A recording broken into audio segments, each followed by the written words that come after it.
This is the Your Career Story podcast, and you're listening to episode 29, the exact script I used to land the Jenna Kutcher podcast interview. Welcome to Your Career Story podcast, a show that's designed for rockstar professionals looking for that extra booster shot of confidence in their careers. Whether you're trying to get clarity on a job transition, want some work-life balance inspiration, or need a strategy to snag that promotion or raise, this podcast is for you. I'm your host, Jenna Viviano, ex-Wall Streeter turned startup junkie who now coaches hundreds of clients, empowering them to take back control of the job search and land their dream job.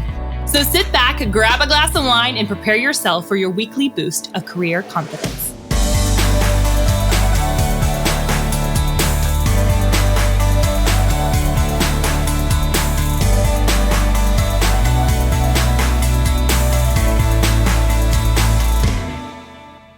Welcome back, fam. Today is a really fun episode that I had no anticipation of actually recording at the beginning of this season. So how we typically think about seasons here at the Your Career Story podcast is we try to batch it up into different sections. So our first season was the beginning of this year.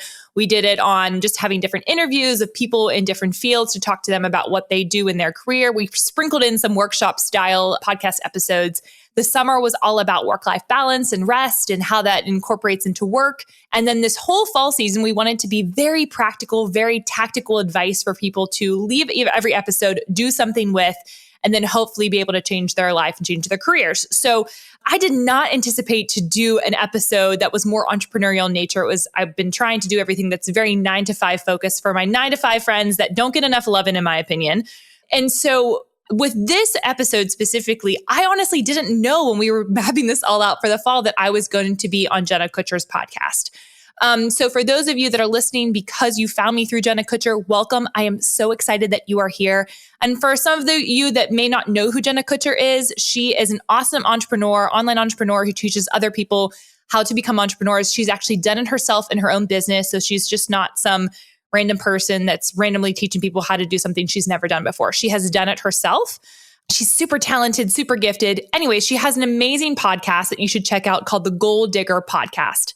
And you can also find her on Instagram and on LinkedIn now, but you can find her on Instagram. That's where her big megaphone is, where she produces the most content and where most people go to find her. So she's got almost 1 million followers now. She's crazy, but she's awesome. And I got the opportunity to be on her podcast. And so I got a lot of people asking me questions after the podcast. How did you get on? Did she find you? Did you find her? What was that process like? What did you learn from that? What would you do differently? And so after polling the audience, I asked people, would you like me to do an episode on the podcast about that? And so here we are today. The answer was yes. And so I'm super excited to walk you through the exact script I used to land the Jenna Kutcher podcast interview. But more specifically, I'm not going to teach you just how to pitch yourself to be on a podcast. There's a lot of you that are listening that are 9-to-5ers, and you might have don't hit pause yet. Don't not listen to the rest of this because it's still very relevant to you. And here's what I want to help you do, even if you're not trying to get on a podcast. I want to, one, help you change your mindset and get over your fear of rejection, because that's a big part of what happened throughout this process. Number two, I'm going to show you how to set goals and actually follow through on them. That's another big thing that I think a lot of us do. I don't know about you, but I am a goal setter. And oftentimes I don't know how to actually get from point A to point B. Number three, I'm going to walk you through how I actually prepared for the interview. And number four, I'm going to share what I learned from that experience and what I still have to work on, because there is a lot of things I still have to work on. And then finally, of course, I'm going to share with you that exact script that I used to land the interview. And if you are not a good listener, that I don't mean it like that, but if you don't listen as well as you read, we're also going to have a downloadable freebie so you can kind of see exactly what I did to make sure that Jenna Kutcher was interested in having me on her podcast episode, which has definitely helped me in my business personally. And I've seen the power of what being on a podcast can look like, whether big or small. But before we jump into all that fun itinerary that I just outlined, I actually want to highlight an amazing listener. And we actually recently got this review, and it was from somebody who was listening to the Goal Digger podcast. So if you're listening right now, thank you so much for this wonderful review. You said, amazing new find. I thankfully discovered Jenna after listening to her episode recently on the Goal Digger podcast. Jenna is well-versed and uplifting and your best personal guide to better self-care habits and work-life balance routines. I'm currently on a binge listening marathon at work. Wow, I'm super flattered, y'all. As I catch up on her podcast episodes, thanks, Jenna, for using your gifts to help us all. Thank you, first of all, for leaving that awesome review. And as always, if you have been listening to this podcast series and you've been binge listening to it, or you've listened to maybe a couple more than one or two episodes and you really are enjoying yourself, please leave us a review. It helps us not only encourage us in the work that we're doing, because sometimes it feels like we produce content and is anyone listening? Sometimes that's if you're a content creator, you know what I'm talking about. So if you are finding this content valuable, please leave us a review. It helps us also get the word out to other people. The more reviews we have, the more Apple does their little algorithmic things and populates it to the top and all the fun, jazzy stuff. So if you're finding this valuable, please, please, please give us a review. We would be so, so honored. Awesome. So let us hop into the meat of this episode. So the first thing I said that I wanted to talk about, what that led to me leading the Jenna Kutcher gig, really starts with mindset and thinking about rejection. And I want to tell you a little bit about, or I want to read to you rather, a post that I made on LinkedIn. So if you follow me on LinkedIn, you might have seen this already, but if you don't follow me on LinkedIn, you maybe want to start doing that, because I produce content like this all the time. But I said this is 100% true for me. Then it's true for me now. And I want to get into how you can utilize this in your own life. So I said, I made friends with rejection long ago. In the early days of my professional life, I learned that the only pathway to freedom and flexibility and progression was through failure, which for my Enneagram 3 listeners, fellow Enneagram 3s, we hate failure so much. So this was a big deal for me to make friends with failure. And I kept on going in my article on LinkedIn, and I said, it wasn't through perfection. It wasn't through positive experiences. It was through the very strong reality of being rejected. Once I made nice with rejection, he seemed to be a little less scary, and I got a little braver. So I started networking like I didn't care if no one responded. So I started writing content, even if no one would read it. So I started applying to jobs I was unqualified for. And you know what started happening? Progress, success through failure. Every no got me closer to a yes. And that's when the world started to really move and shake for me in my career. So what's the worst thing that can happen if you're rejected? You don't get the job, the interviewer doesn't like you, no one reads your content. So what? Instead, keep yourself moving through the rejection, because I can assure you on the other side of rejection are a million more successes. And so what I want to say to you, hopefully that was encouraging to somebody out there that is feeling like, I don't like being rejected. It's not a fun activity, right? I'm going through different seasons of this with different seasons of my business, of different feeling of worried that something's not going to work in my business, or worried that someone's not going to respond well. This podcast itself, I was like, is anyone going to listen, right? And in the beginning, no one really did, to be honest with you. But then over time, it's like pushing through the things that you know that you're called to do, the things that seem really scary. But on the other side of that is so many more successes that it's almost like survival of the fittest. I make the joke that people that are in investment banking, which is my past career, people that are in investment banking, it really isn't the smartest people that make it to the top in that profession. It's like survival of the fittest. Who can last the longest working the most hours? So I think the same thing holds true whether you're in entrepreneurship or any endeavor in life that's worth anything. You have to push through the rejection that will initially come and eventually come. Somewhere along in your career, you're going to get rejected with something. But if you weren't worried about failure, if you weren't worried about what that could mean for your identity, if you weren't worried about what that means or could potentially mean for who you are as a person, which by the way, does not actually define you. One rejection or somebody not liking you or any of those things does not define who you are and your identity. That's a totally different podcast episode. But just to reiterate that, if you operate from that perspective, you can take a lot bigger risks. You can be okay with like spending a little bit of time to see like, what if that happens? I know when I moved to Nashville, that was something that I did very often is I had a lot of friends ask me, how did you make friends so quickly? Or how did you make so many friends? And I said, I was okay with being rejected. I would reach out to people on Instagram that I knew lived in Nashville, connected with them and said, hey, I know you don't know who I am. I just moved here from New York City. I'm looking to make friends. Would you be up for grabbing coffee? And then we would see if we'd be friends or not. There was actually a girl that I did that with, and she had lived in New York and moved to Nashville, very similar to me a couple years prior. She was single at the time. And then fast forward a year later, she ended up getting married and I was invited to her wedding. So you just really never know that on the other side of the fear of somebody not responding to you, like let's say you're trying to network with somebody, you have to get past that fear because so what if somebody doesn't respond? That doesn't mean it doesn't work. I would say 9 times out of 10, it doesn't work. And then that 1 out of 10 works really big. And that was my instance for Jenna Kutcher. So she was on my list, which gets into the next stage of like, how do you actually set goals for yourself and follow through on them? I had a list, I still have a list of podcasts that I would eventually like to be on.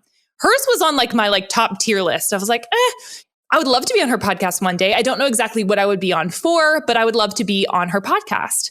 I also have Annie F. Downs, her That Sounds Fun podcast. She lives here in Nashville. If you are a friend of Annie F. Downs, tell her you need to have me on there talking about faith and work. And Jamie Ivy's Happy Hour podcast. Those were two that I would say those were kind of my top three that I would love to be on someday. Made it one out of those three. But I have this list of podcasts I would love to speak on. And it was a huge, huge reason why. One was like, I wasn't scared of being rejected. If she didn't respond to me when I sent her an email, no big deal. Because whatever, it's not a big deal if she doesn't. But if she does, it must mean something really big. And it did for me.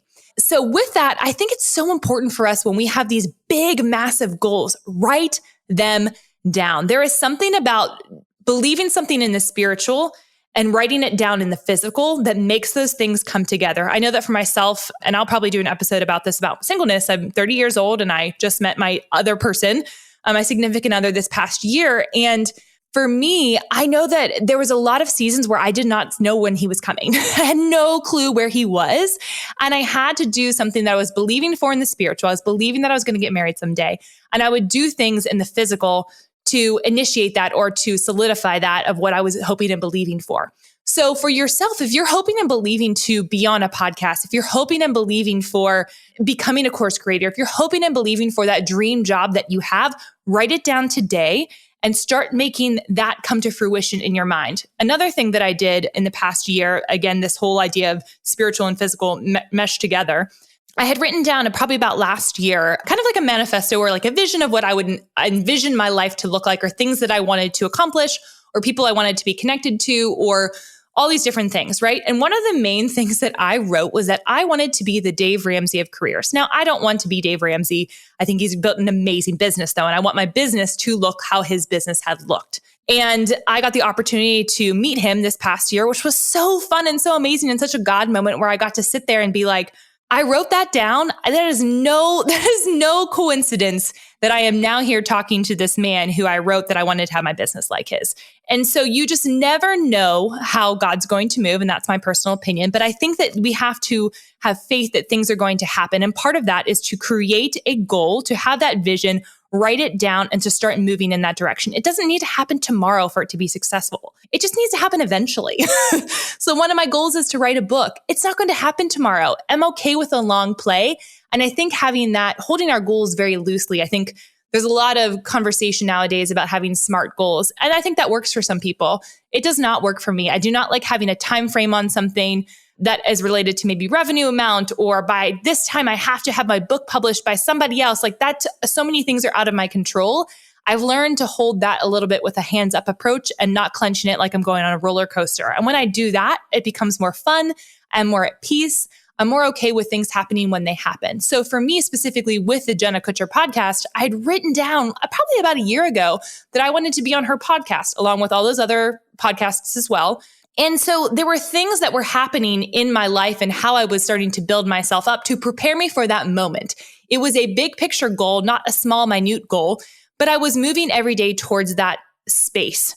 I have been doing things over the past year where I'm in front of the camera more. I started my own podcast, so I got more familiar with that. It happened at just the right time. So for yourself, I want you to be thinking about yourself, like, what are the goals that you have that you want to move on? I would write down your top 3 goals that you have. Maybe they're big goals. Maybe you want to write a book, or you want to be on a television show, or maybe it's you want to work for a specific company or a specific person. Or maybe it's that you want to become a wife and a mom. I don't know what it is for you. It could be a slew of those different things. I would write them down in the physical for what you're believing for in the spiritual. So that's the second thing that I learned from getting on this podcast. So it's not just about, hey, here's the exact script. Here's the formula. You should use this. There were all these other things that were going into me getting on her podcast episode. So getting over fear of rejection, solidifying my goals on paper. Third thing is, how did I actually prepare for the interview? And don't worry, I'm not skipping over what the exact script is. You're going to get that at the end, so keep listening. But how I prepared for the interview. So once I got the email from Jenna Kutcher herself saying, hey, we're going to have you on. This is the date. Here's the time. I got a lot of questions of how did I actually prepare for that interview? So I knew I was going to be talking about LinkedIn. So I actually did a lot of research on LinkedIn and thinking about, okay, what is she currently using LinkedIn for? How is she using LinkedIn? Is she using it, right? Which she really wasn't at the time. how can and I did research on her audience. So I had listened to her podcast. I wasn't a weekly listener, to be in full transparency. I had listened to it many, many, many, many times, but it wasn't on my natural rotation presently. So I ended up listening to the past couple episodes. I was seeing like what the direction was since the last time I really listened to a lot of her things in depth. And then I was poking around on her Instagram. I was really researching Jenna to see like, what are the things that she's going to care about? What are the things that she really wants? Even though I'm a follower, I needed to deep dive on that. And then I created an outline or a structure for myself of the things that I wanted to talk about based off of the questions she sent me. So her team sent me a bunch of questions. They were super professional. She was amazing, which is a totally different conversation of, sometimes whenever you meet people that you admire from afar, you're like, are they really going to be as cool as I think that they are? She really was as cool and as kind as you think that she is. Everything that you see online and how sweet and kind and all those wonderful things, she is that in real life. So kudos to her, because I know that can be difficult when you get to a level that maybe she has gotten to. She was super kind and all the fun things. But how I prepared for that interview was I did a ton of research, dropped that into my Evernote. So if you don't know what Evernote is, it's basically an online notebook. And it records all of my thoughts. I put things about blog posts in there, potential ideas that I have for my business, all a bunch of things. I used to put my client notes in there.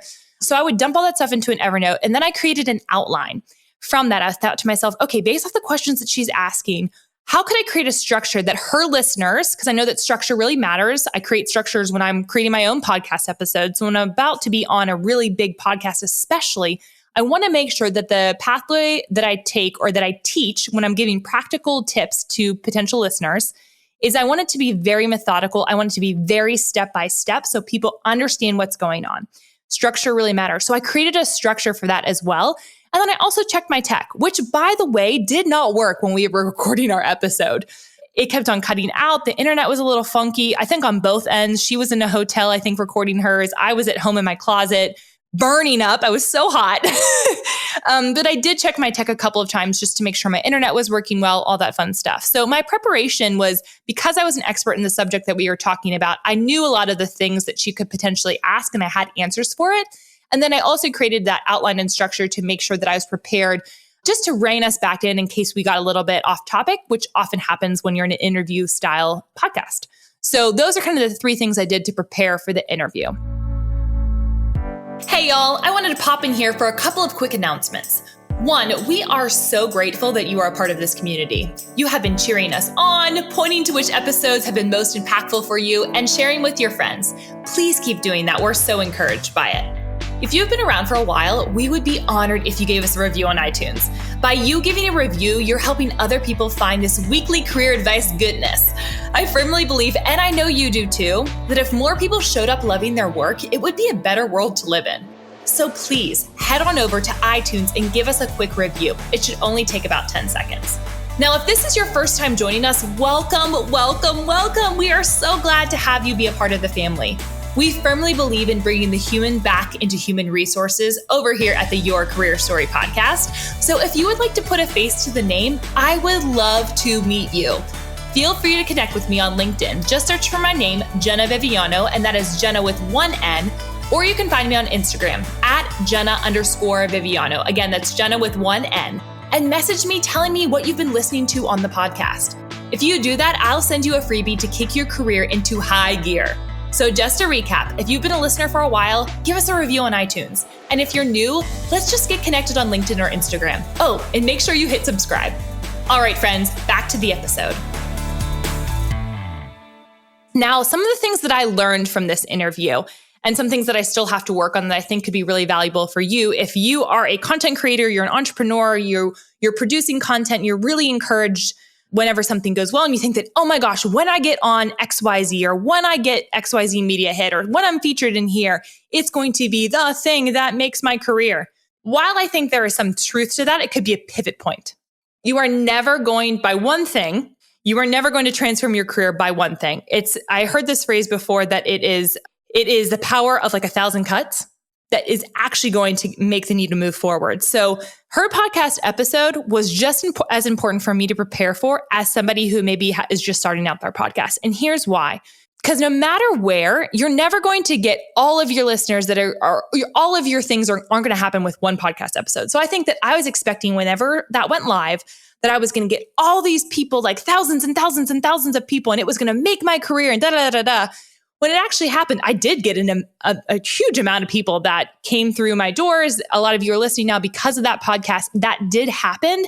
And also, a lot of other things happened during those 2 weeks that helped fuel that kind of transition point for me personally. I was on about 4 or 5 different podcasts that went live those 2 weeks, which is insane. I was very exhausted at the end of that week, but I was expecting really that following to shoot through the roof. And what I'm starting to realize more and more is the way that content is and the way that we produce content and how we produce content.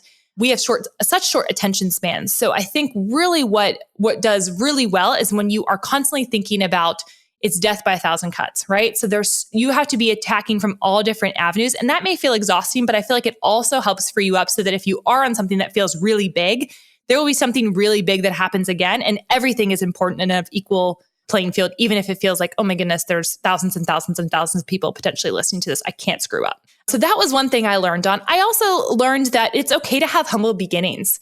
I was actually at a Dave Ramsey influencer conference that I was at actually right after the Jenna Kutcher podcast went out. I was invited to go to that. So it was all these different things that were happening that week. And Dave himself said, remember, it's okay to have humble beginnings. They have a museum in their new building where it kind of shows the evolution of the company, which is really neat and interesting as a content creator of seeing the very first iteration of Financial Peace.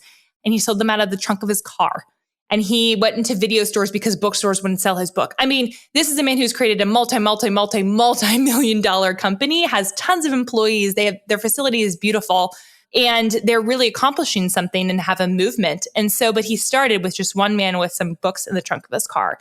So I think that it reminded me that all of us need to be okay with those humble beginnings. And it just takes time to get to where we think that we're going to go. I started this business 4 years ago. Have only really been doing it for 2.5 years full time. And there's a lot still I have to learn. There's a lot still. It's okay to not be at a certain point when you think that you're going to be at that point, that there are things ahead that are still just as exciting. So while I've knocked off one podcast on that list, I still got 2 more that I got to get on. And I'm excited for that. And I'm okay when God's timing opens up those doors. So that's another thing that I learned from that experience. Also, I talked about how her team was amazing. I was very worried kind of about that. That sounds really silly, but I think it's this idea that so many of us see these people on social media and we're not really sure, are they really like that in real life? And when I'm truthfully telling you, she was like that in real life and was really awesome. And her team was super professional. And they handled me with care and were very kind to me throughout the entire process. So I was very honored to get to work with them and see how they work. And then the 2 things I think that I also learned, which gets us into the meat and potatoes that you guys probably really care about, is that the power of the pitch, and to make sure that you personalize it as much as possible. So I believe that the reason why I got on her podcast has to do with not fearing rejection, having those goals in place, constantly moving towards that, having an expertise that I know that I can share something with the world, but then also finally really understanding her audience and pitching myself specifically for her. The power of the pitch really matters. I had a friend of mine who is a podcast producer, and when I got on there, she said, "Oh my gosh, how did you do that? She is impossible to get on." And I really think it came down to my pitch when we kind of looked over it again of why I was able to get on her podcast. And I'll kind of go through why I think that was that. So some of the things that I think I still have to work on after going through that episode. I mean, a zillion things I could think of things I have to work on. But the number one thing that I'm continually trying to figure out how to get better at, but living in New York City when I lived in New York City, didn't really help my pace. So when I speak, I do not speak slow, as many of you who are listeners know. I am straight to the point. I'm fast. I'm articulate, but I can speak a mile a minute. And I was listening back to bits and pieces of it. And I know that I need to speak a little bit slower. So that's something that I'm really, really working on. I was also really nervous before that one, which I did not adopt my own mentality of she's just a person. This is just another podcast. It's no different than somebody else who has a small podcast following. Essentially, at the end of the day, it's just a podcast episode. She's just a human. And I, for whatever reason, I think because everyone around me was so excited and nervous for me that I, in turn, got nervous. So I would say that I'm continually trying to work on centering myself before big events like that and really understanding that this was a gift from God and I'm going to use it to the best of my ability, but he's going to be the one in control and in the driver's seat. And so I don't really have to worry about too much else. I just show up, do my work, do it with excellence, but not worry so much about, do I sound perfect? Do I sound intelligent? All those different things. If I'm just doing my thing, that I'm not worried about it. And the other thing is I do have a fear of listening back to myself. So I will listen back to myself on these podcast episodes and other episodes as well. There's one I did with Stephanie Mae Wilson where I was talking about singleness and dating Brent. And I actually re-listened to that a lot of times because it's really fun for me to think back on that time when I recorded it, where I am now, just the whole story of how that all came and unfolded. But I still have not listened back to the Jenna Kutcher episode because I'm a little scared of just critiquing myself. So I haven't gotten to the place where I feel comfortable enough to do that because I'm my own worst critic. I'm sure if you're listening to this, you probably feel that way sometimes about yourself too, that like, man, I have the roughest boss and I'm the boss of this business. I'm the roughest boss. And so you probably have those kind of same feelings every once in a while too. So I'm going to muster up the courage by the end of the year. I'm going to listen to it. I'm going to get over my fear of it, but I have not done that yet. And the other thing that I really feel like I have to work on is just having patience with myself, kind of going off of what I just said. I am very hard on myself. I want to make sure that I perform with excellence, not just to perform well, but honestly I want to always be getting better at my craft and finding the things that I'm really good at and doubling down on those instead of finding my weaknesses and fixing those. So it's a matter of, yes, I want to fix some things that maybe I have to work on because it feeds into the things that I know that I'm good at. So we all have things to work on. Even everybody has something to work on. And so I'm continually thinking about, how do I improve this? How do I change that? How do I tweak that? Not from like running on a hamster wheel style, but just an authentic way of how do I improve, right? Awesome. Okay, so we talked about a lot of things thus far. Now I'm going to get to how I actually got on the podcast episode. So I was listening, so I'll tell you exactly how it happened. So I was listening to one of her episodes. I forget which one I was listening to. And I was like, I remember she was on my list. I hadn't thought about it in a while. Like she's on my list of, podcasts I wanted to get on. And honestly, I sat down and I wrote it in about maybe 10 minutes max 10 minutes, maybe not even that. I went to her website, saw that she had like a place where you could pitch yourself. And so I thought to myself, I wonder, maybe I'll just try this and see what happens. I kind of did a little bit of research to see like, did she have anybody that talked about my topic? Didn't look like she did. Okay, I'm going to send her an email and just see what happens. I sent it off and I took a shower later that day after working out. And I was in the shower and I was like, I'm going to get on that podcast. Like I just had this piece about me that I'm like, I'm going to get on that podcast, aren't I? And less than 24 hours later, she personally had emailed me and said, I'm really rooting for you to have you on. I'm going to talk to my podcast manager about that because I guess the way that it works is their podcast manager really kind of finally decides on the topics. But I'm sure she has obviously a lot of creative vision in what that's going to look like. And so then we got me set up and I was on her podcast about a couple weeks later. So here's the exact script I used whenever I sent into her website. And we're going to have this as a PDF downloadable for you if you are interested in reading it versus just hearing it. But this is what I said. And you're going to be able to find that at www.jennaviviano.com/pitch, PITCH. So like pitching yourself. So if you want to download that, you can find that there. So here's what I said. I said, hi team. First of all, I'm a huge admirer of what you all have been able to create. I know it takes a village to pull off the quantity of high quality content. And just as a fellow Jenna with one N, I feel there is a kindredness there. Podcast episode idea, how to build your personal brand on LinkedIn. LinkedIn is not a platform your team has done a lot, if any, of content around, but it is one of the most powerful tools out there for B2C and B2B business owners. I've been able to double my business, land deals with large corporations, and quickly get connected to anyone, literally producers, celebrities, book agents. I even met a boyfriend through LinkedIn. Why this would be valuable to your listeners, Number one, they will get a step-by-step plan to boost their personal brand. Number two, I know a lot of people who listen to your podcast are actually in 9-to-5 jobs. This episode would be beneficial to both corporate folks and entrepreneurial #girlbosses. Number three, I will rebrand Jenna's LinkedIn profile so that it's actually working for her. Looking forward to hearing back, Jenna with one N. So it was really short. It was sweet. It was to the point. But here's a couple of things that I think that I did well looking back on it. Number one, I was very personal. I knew that she was probably not going to be the one reading it initially, that it was her team that was going to be getting it. So I wanted to make sure that they knew that I knew that they were an important part of the puzzle. So if they had any deciding factor if I was going to be on or not, I wanted to make sure that they knew. Two, I was personalized in saying that I was Jenna with one N versus two N's. I was very clear on what I had to offer. So I said podcast episode idea. I gave a name. I didn't give her like 20. I gave her one. Now, I've heard some schools of thought that you should give multiple options just to show that you can do variety. I was at a conference where they said that you should pitch in that way. That might work for certain things. I chose to pick one because I thought it would be a lot easier. So podcast episode idea, how to build your personal brand on LinkedIn. And then I went into a brief explanation as to why it was actually important for her to talk about LinkedIn. Then I said, this is how it's going to be valuable to your listeners. So I provided value before she even invited me to have a conversation about what we would talk about. She said, or I said to her, I would have a step-by-step plan. I was showcasing that, hey, I know your listeners are not just entrepreneurs, they're also 9-to-5ers. So it would be beneficial to both sides of the coin. And then finally, I'm actually going to do some work for you. And so I rebranded her LinkedIn profile. And then I also taught somebody on her team how to use LinkedIn to create content, et cetera, and to implement that to see if it's going to work for them. So all that to say, I think that I did those couple things right. I made it personal. I customized it. I was very focused on her. I wasn't focused really at all on me at all. It was not about why I wanted to be on there. It was about what I could provide and value for her. So if you are thinking about pitching yourself, whether you're trying to pitch yourself to a company that you want to work for, a company you want to work with, a potential client, a podcast episode, you name it, sponsorship, you tell them how you're going to provide value for them and leave from that authoritative space. I would find that very hard to believe that people would not respond to that. When you take that kind of more authoritative, consultative tone, it shows and positions you as the expert that you are. And so you want to make sure that you are writing in such a way that showcases value, that adds value before you even have an ask.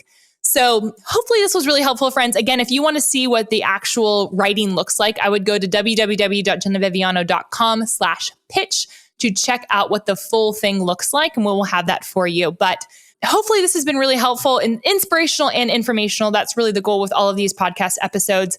I believe in you. If you have a dream, you need to do in the spiritual, meaning in your head. If you have this dream in your head that you want to see come to fruition and come forward into reality, you need to make sure that you do something in the physical to showcase what you're hoping to happen in the spiritual, right?